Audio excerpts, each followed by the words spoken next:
It's time for more Manifesting Original Rich Bitch Experiences. Each week, we're talking travel, wellness, and millennial musings with a level of refinement. What level? It fucking depends. I'm your host, Ava Bilkey. Welcome back to the More Pod. Another week, another podcast. If there's one thing you should know about me, it's that if I say I'm going to do something, I'm going to do it. And I've been talking about going on vacation for many weeks now. We talked about signs that it's time for a vacation. We've talked about how to defend, protect your vacation time. So naturally, the only next thing I could do was go on vacation. And we did it, bitches.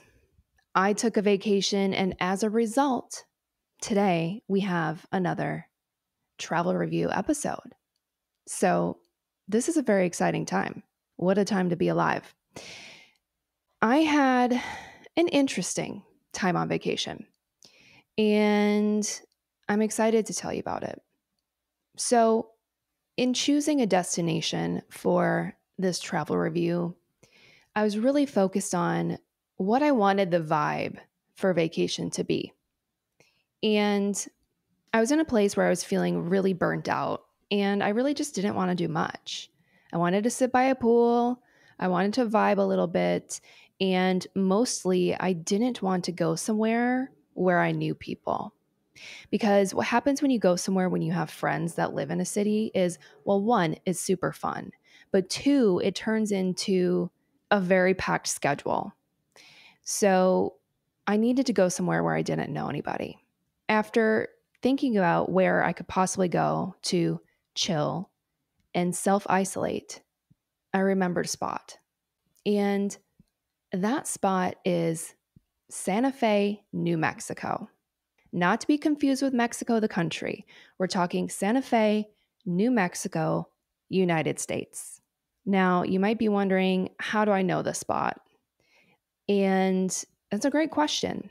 I actually went there on a vacation about 5 years ago. And I really enjoyed my time there. So I figured, why not go back for a solo trip? Because the first time I was there, I was with an ex. And I really wanted to sort of reclaim the city and have my own experience. And so that we did. Now, Santa Fe, New Mexico is an interesting place. It's not very big. The population is like 88,000 people, which is smaller than my hometown. Rarely do I go anywhere smaller than my hometown, but again, I was looking for self-isolation, and so this was perfect. But Santa Fe is the capital of New Mexico, and it's really a place that's become known for the arts and culture, the Adobe-style indigenous architecture and buildings, and really the Southwest cuisine. And those are all cool things. It kind of also has this reputation of being a place for the misfits, the outcasts, the artists, the misunderstood. And I can get on board with that. And at first I thought this was just one of those like assumptions about a city, but the more I talk to people who live there and work there, the more I realize that they actually identify with this sort of reputation of Santa Fe, which I found interesting. So this episode is dedicated to the misfits, the outcasts, and the artists. Because you know what? We need you. We love you. You're dope. And so is Santa Fe. So let's get into this travel review. In terms of getting there, the main international airport in New Mexico is actually in Albuquerque. So I took a nonstop flight from Minneapolis to Albuquerque. It was only 2 hours, pretty easy. Delta, of course. The only challenge with this is while I was able to get a nonstop flight, there's really only like one flight a day. So the timetables really went out the window. I think I landed around 9 p.m. That's kind of late. And I don't mind 9 p.m. I love that time of day. But when you are flying and landing in a new city, and then you have to actually travel from your airport city to where you're actually going alone at night in the dark, it started adding up to a not so great situation. But flying into Albuquerque, woo, that is a tongue twister, by the way. Albuquerque, I'm going to fuck that up like 100 times. So just get ready for that. But flying into Albuquerque was fine. But in order to get to Santa Fe, you basically have to rent a car. And it's about, I don't know, 60 some miles, 1 hour drive from Albuquerque to Santa Fe.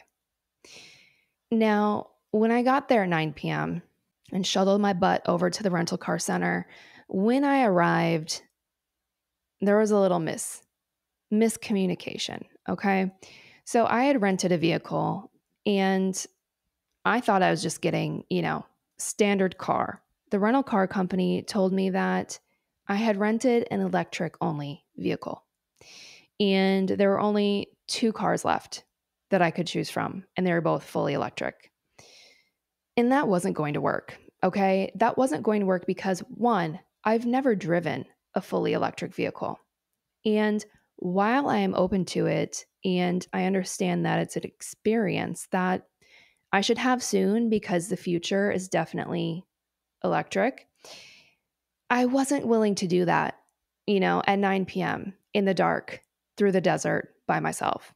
Bad situation. So my only other option was to have a forced upgrade. They bullied me into renting a Trailblazer. Okay.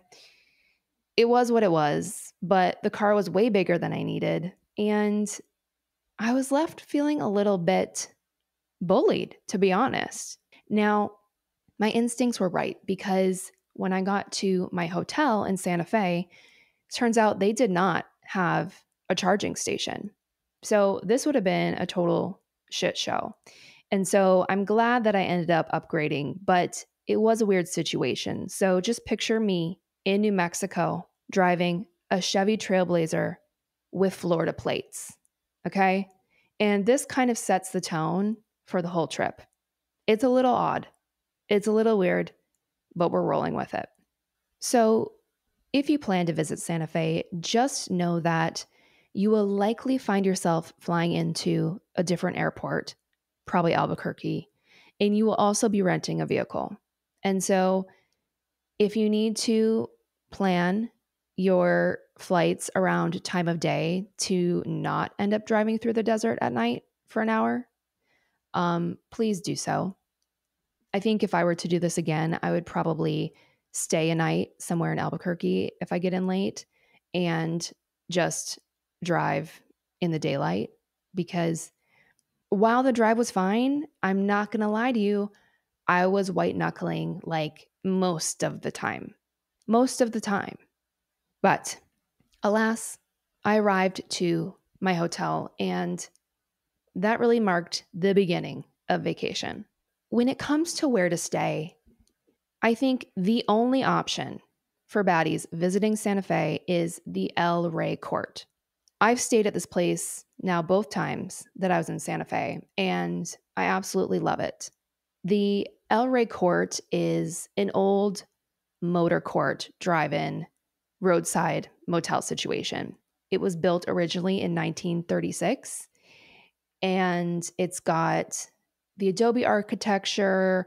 It's really quaint. It's really cute. The grounds are beautiful.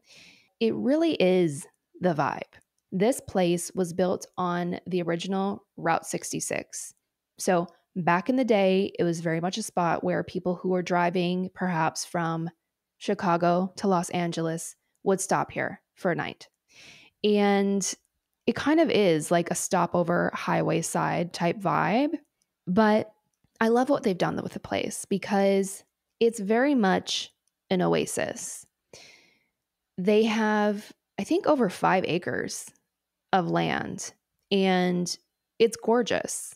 There's a lot of outdoor spaces, picnic tables. They have a pool on property. They have a really great little bar. They have a food truck called the Turquoise Trailer, which was so good. And basically, everything that you would need to self isolate and sit by the pool for a couple days, which was exactly what I was looking for. So, this is a great spot to stay. The bar is actually frequented by locals, and I think that is a telltale sign that you found a good spot. So, the bar inside of the hotel is called La Reina, right? Because for the king, we also have to have a queen. And it's a small little bar. They're focused on mezcal and tequila cocktails, but they also have wine. So I was in my element. And the first night I got there, after my very treacherous drive, I went to Lorena for a glass of wine.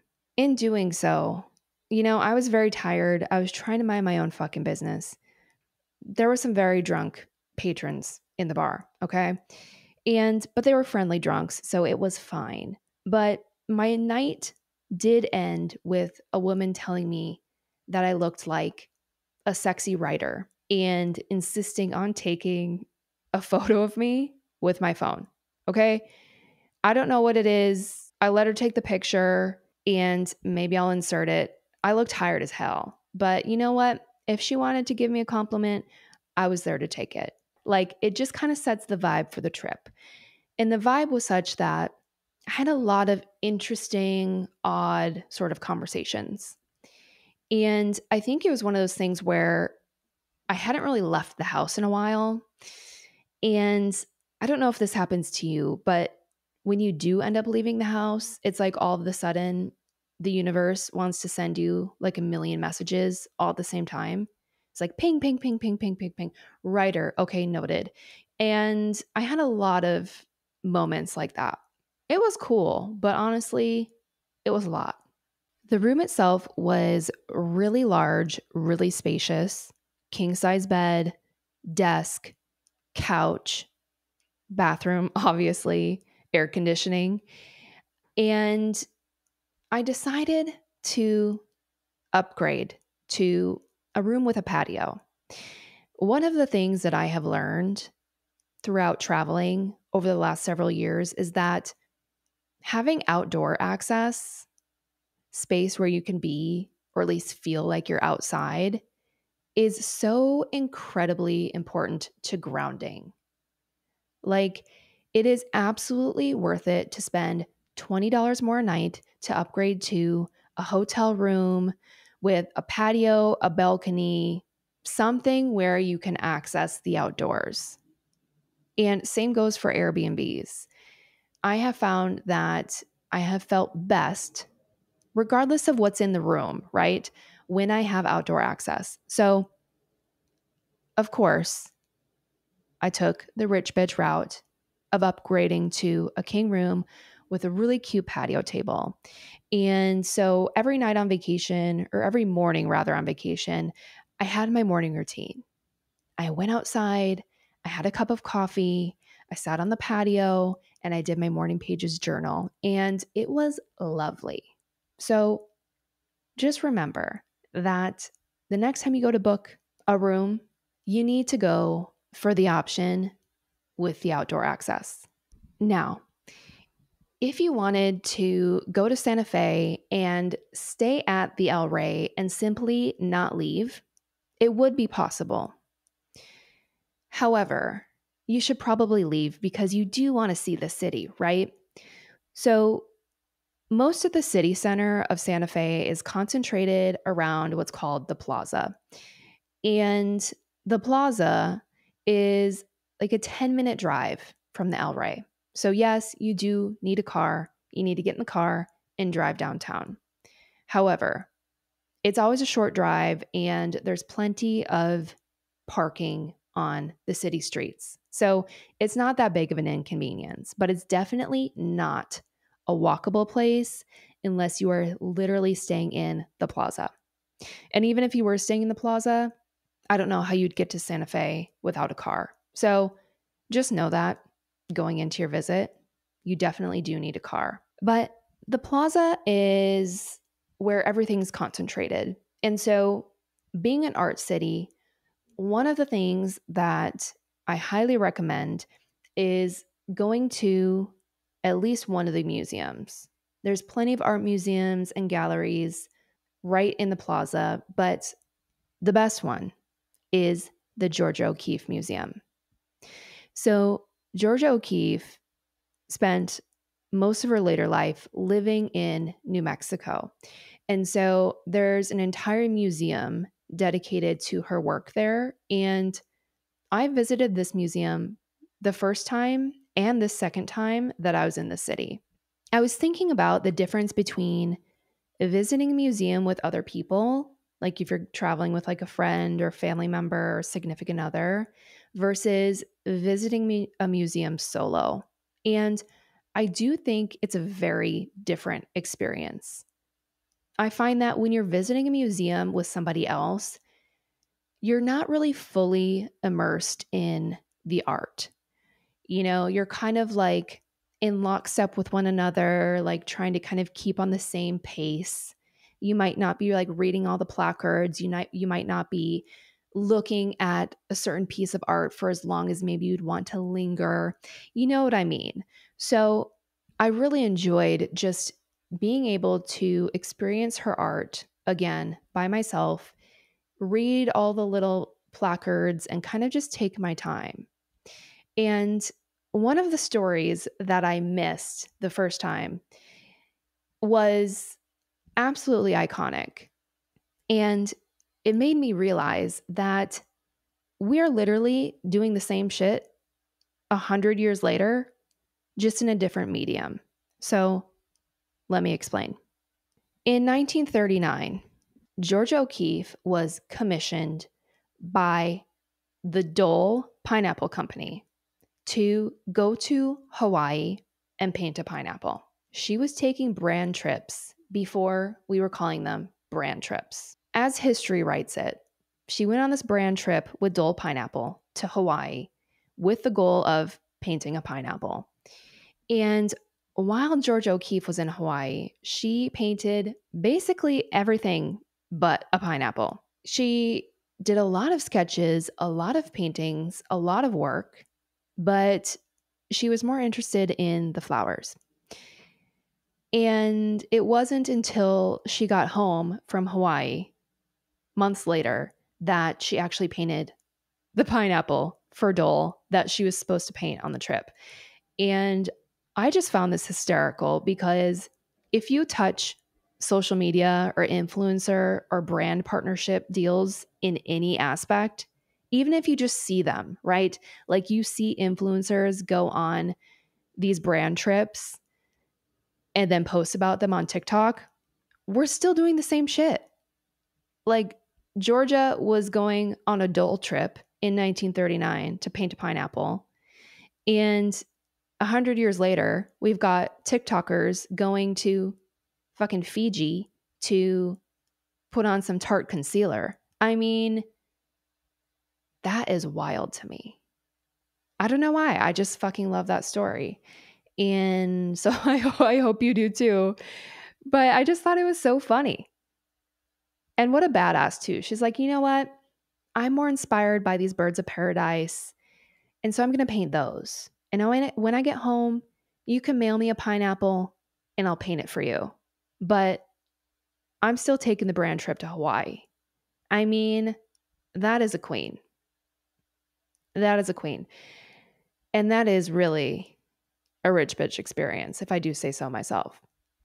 I also found it interesting that she was really a traveling woman. A lot of her art inspiration came from trips and flying and being in the air and seeing clouds and, experiencing different like flowers and landscapes and things around the world. And it just made me think like Georgia O'Keeffe was a total boss. Traveling back then, it wasn't as common as it is now. But I love that she found inspiration from really changing up her environment. And I was like, oh my God, that's exactly what I'm doing with this podcast. So the summary is that I highly enjoyed myself at the Georgia O'Keeffe Museum, and I think you would too. So if you find yourself in Santa Fe, this is a must visit. After the museum, I decided to continue my lovely afternoon with a wine tasting. I went to the Gruet Winery tasting room. Now, Gruet is a vineyard and winery in New Mexico that basically does champagne methods. So they're producing American sparkling wines with traditional French champagne methods. And I first tried this wine 5 years ago when I was in Santa Fe, and I actually really enjoy it, which is rare for me to say because my beef with a lot of American produced wines is that just like the food industry, the United States allows us to add so many chemicals and additives to the winemaking process to speed it up, add more sugar, make things go faster, make more volume. And as a result, a lot of these US productions will make you feel like shit. If you've ever wondered why your wine hangover is terrible when you drink an American wine and non existent when you drink an Italian wine, it has everything to do with production. This is a story for a different day. The important thing here is that I quite enjoy the Gruet wines and I feel good after I drink them. And so I went to the tasting room and I just had myself an afternoon. I sat outside on the patio. I opted into the sparkling wine flights tasting.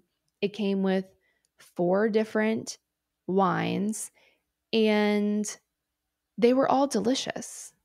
I think my favorite one it was called the Sauvage. Again, I'm struggling with pronunciation. Sauvage, okay?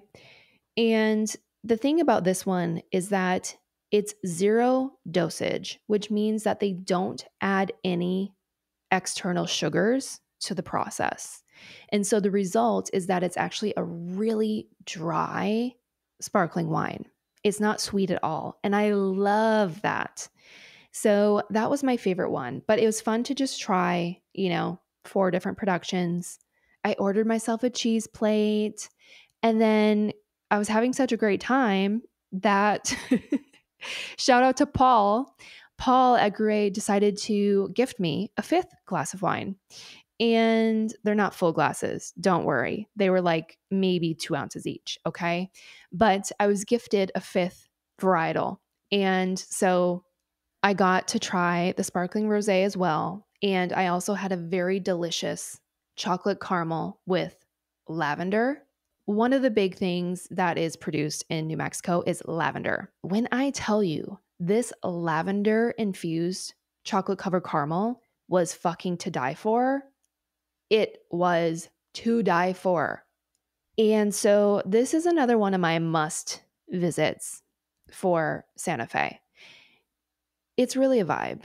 This was one of the moments where I felt like I really got into the dilly-dally era, Like I was getting in the dilly-dally mode where I had nowhere to be. I didn't know what time it was because I had nowhere to be. It didn't really matter. And it was just fun. I decided after the wine tasting to walk off the wine, which is always a smart idea. But I walked off the wine right into shopping.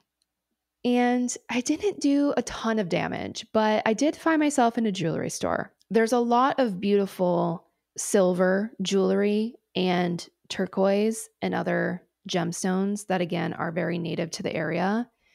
And I just had to have a black onyx heart-shaped pendant set in sterling silver. Obviously, I needed the protection of the black onyx, okay?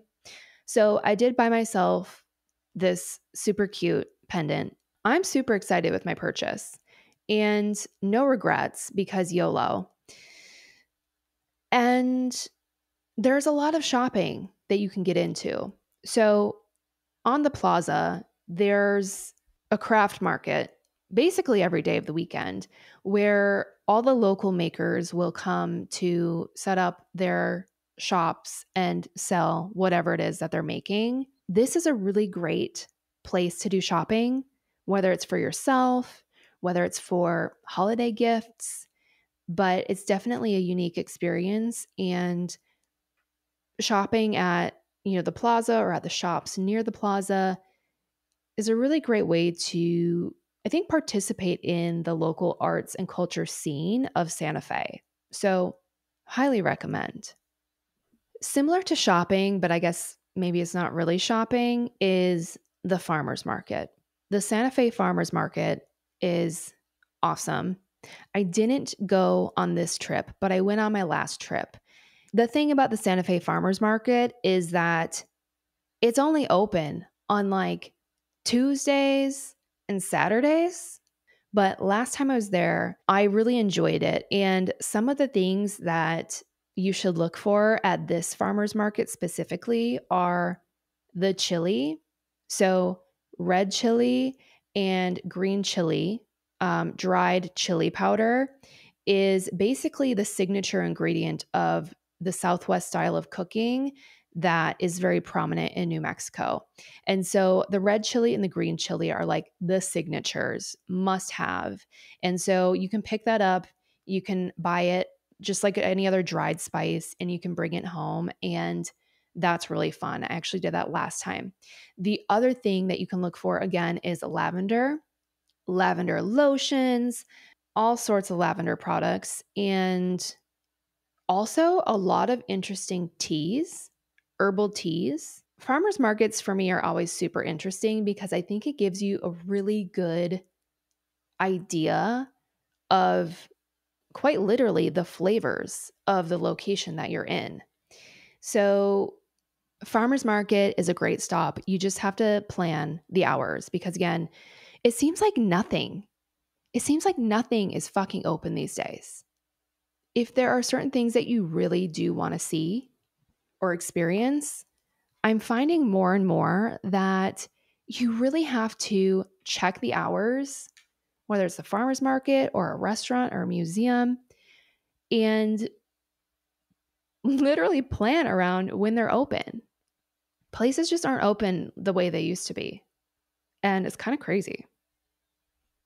When it comes to eating in Santa Fe, you'll find a lot of New Mexican food. And New Mexican food is quite similar to Mexican food, which I think gets confusing for people, including myself, because I'm like, well, what's the difference?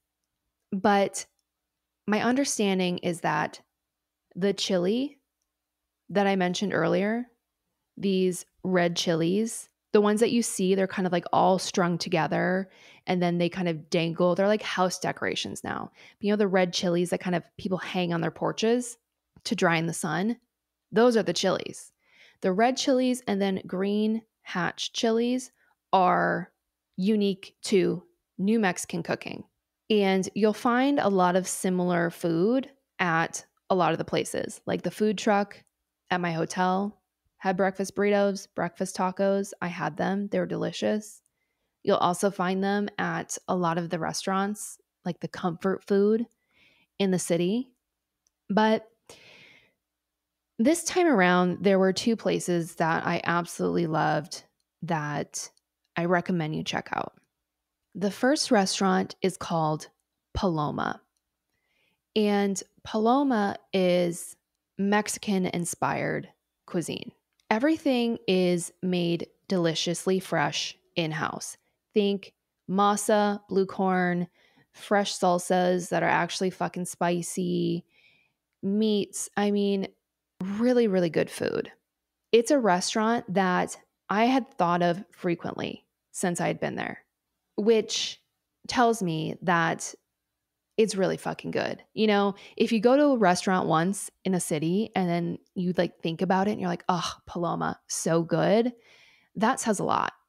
I was so excited to go back to Paloma, but I was also a little nervous because, in some senses, having an experience one time and having great memories is a nice way to leave things. You know what I mean? To go back a second time to either like reaffirm or change your impression of the experience, it's a risk, but it's a risk that I'm normally willing to take. And so I was just hoping that this restaurant was going to be just as good as the first time I went. And thank God it was. Okay. So to set the scene, this restaurant opens at 5 o'clock. And at 4:45, I kid you not, there's a lineup outside the front door of the restaurant, people waiting to get in. And I saw this in Palm Springs at Bar Cecil, and I saw it again in Santa Fe at Paloma. This time I sat at the bar and I had chips and salsa, which were so good. It comes with 4 different salsas, and a couple of them were like really, really spicy. That's exciting because depending on where you live, especially if you live in the Midwest in the United States, spicy doesn't really exist. And while I'm not like a spice freak, I do enjoy feeling something on occasion. And so on the rare occasion that I'm like, oh, holy shit, like this is kind of spicy, it's kind of fun. The salsas were really good. I ended up ordering, they had like a corn elote, which just bury me in that, please. I mean, so delicious. And I had sea bass. Sea bass is one of those dishes that if I see it on a menu at a restaurant, I will typically order it because it's not something I prepare at home. When prepared at a restaurant, I really enjoy it. And I find that it's one of those dishes that is prepared a lot of different ways. A lot of different ways. And so this one was in a bit of a, I think almost like a pesto sauce. It was green and sort of mild, but again, I didn't mind it because, you know, the salsas kind of burnt my taste buds off anyways. Or maybe that's why I thought it was mild, but really good. And then for dessert, the churros. I mean, churros and chocolate sauce is such a comfort food. I love churros, and they have good ones. Absolutely love this restaurant. And God, was I relieved when it was just as good the second time.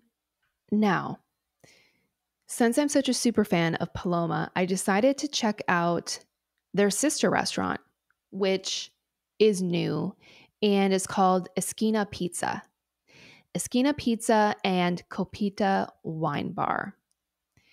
I love a good pizza and I love a good wine bar. So this was a no-brainer for me. I was very excited to go and spend my Friday night having pizza and wine right around the corner from Paloma. So this place just opened not too long ago, probably in the last year. And they do wood-fired pizzas on sourdough crust. And oh my God, was it good. I had a pepperoni pizza with hot honey. It was like a kind of like yeah, it was like a spicy honey drizzled on top. And it was so good. I honestly don't know if I have had a sourdough crust pizza before. What I really enjoyed about this crust was that just like sourdough bread, the whole thought process is like it's a little less heavy on the wheat. So if you're somebody that is gluten-free or tries to minimize gluten, the sourdough crust is a great option. And so I found myself really enjoying the pizza, and afterwards, I didn't even feel sick. It was a miracle.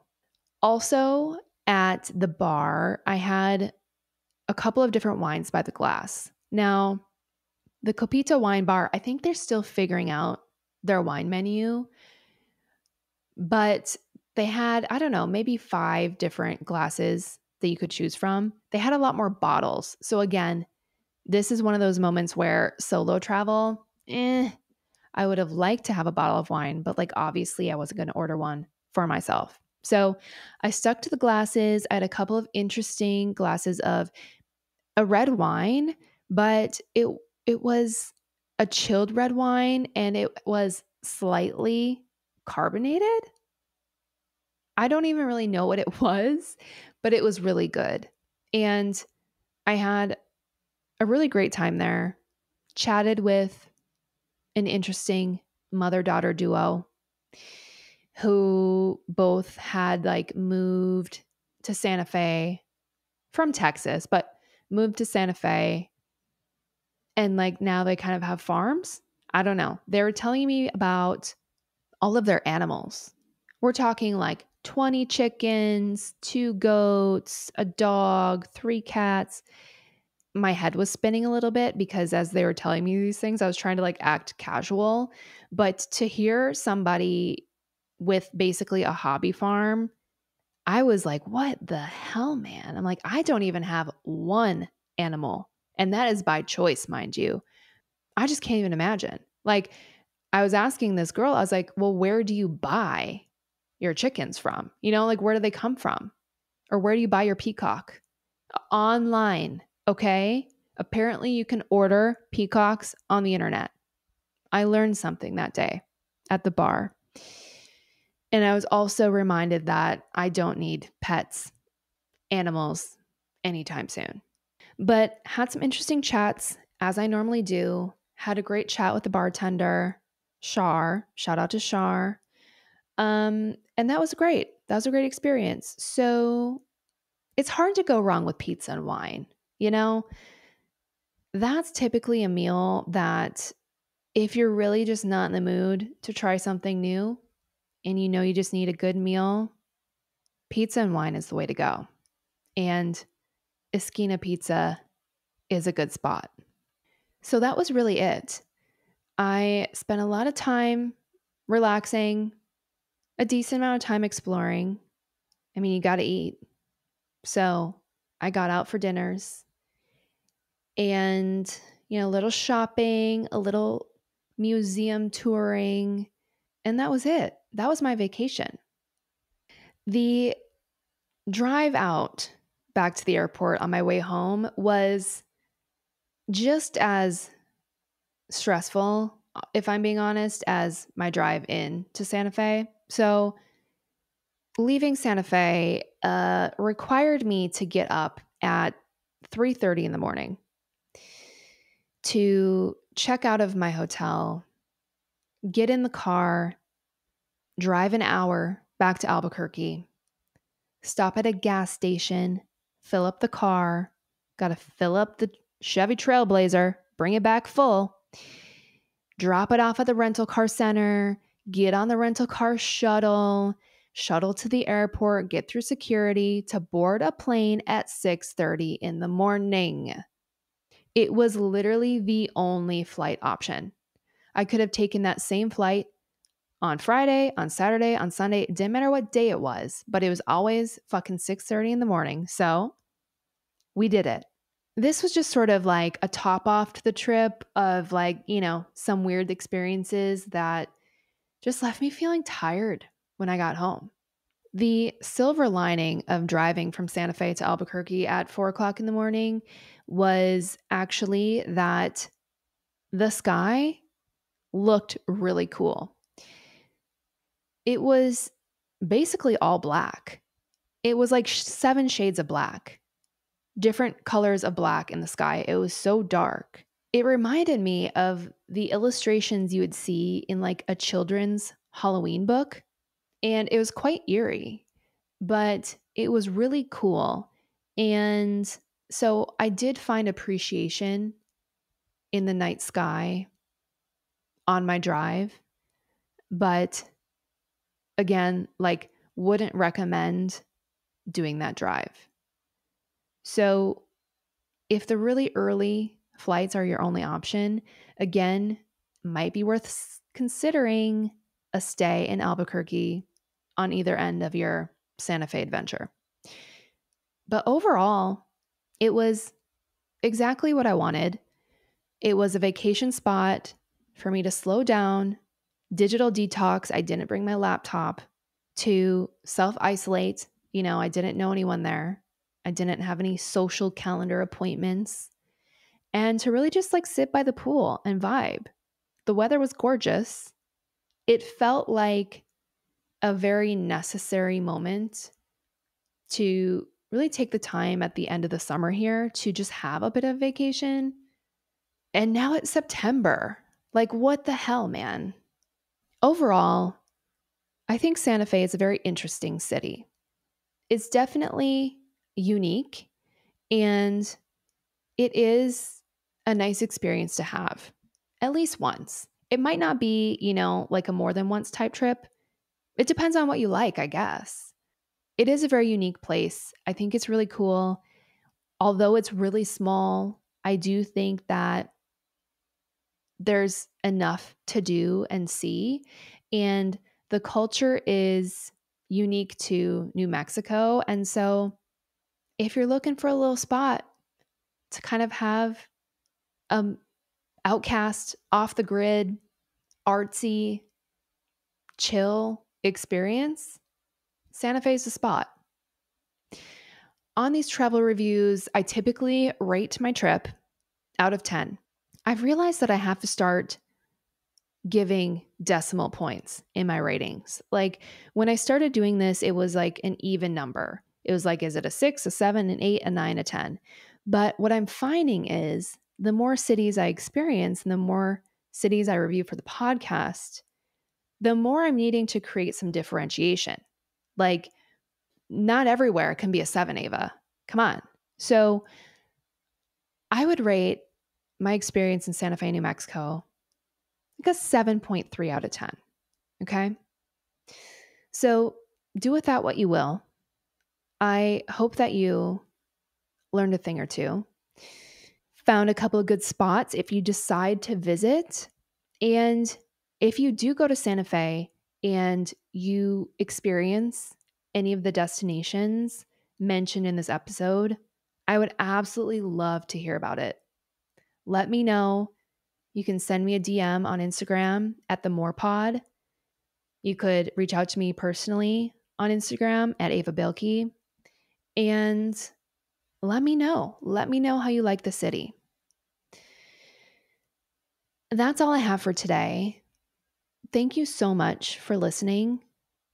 I appreciate the time that you spend with the podcast with me every single week.